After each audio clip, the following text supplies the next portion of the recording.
لحظة تفضل. صمت، لحظة صمت على أرواح شهداء إسرائيل. لحظة صمت. لا أنت شاب مو بكيفك لك قشمر، شاي عقوبة إلك. لحظة صمت على أرواح شهداء إسرائيل.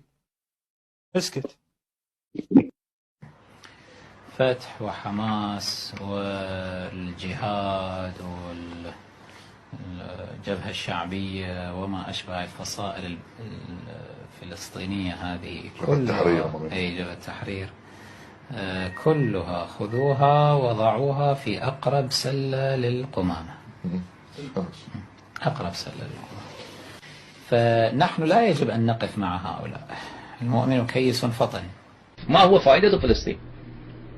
أنا عندي والله العظيم لو حرر فلسطين مثلا، إسرائيل انتهى وجاء هنالك دولة اسمها فلسطين، هذا ليس في أي فائدة للشيعة. ماذا أردن آخر؟ أردن ماذا يفيدنا أردن؟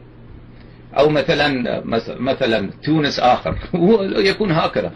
وإن كانت دولة دينية فهذا مصيبة أشنع، يكون داعش آخر. ما هو الفرق؟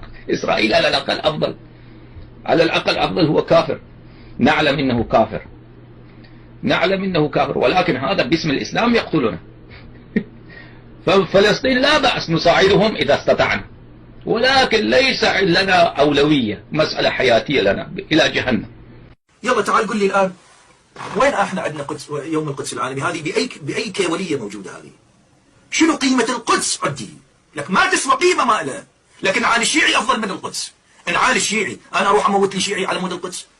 هو شنو القدس؟ مريم تعبدت في القدس، شو اسوي بمريم؟ مريم بعبادتها وسورة نزلت بها توزع شايات في مجالس أصحاب المعصومين، هم مو بعد المعصومين. أصحاب المعصومين من يقعدون مريم سلام الله عليها أم عيسى تجي توزع شايات، هاي شغلتها مريم، هاي القدس.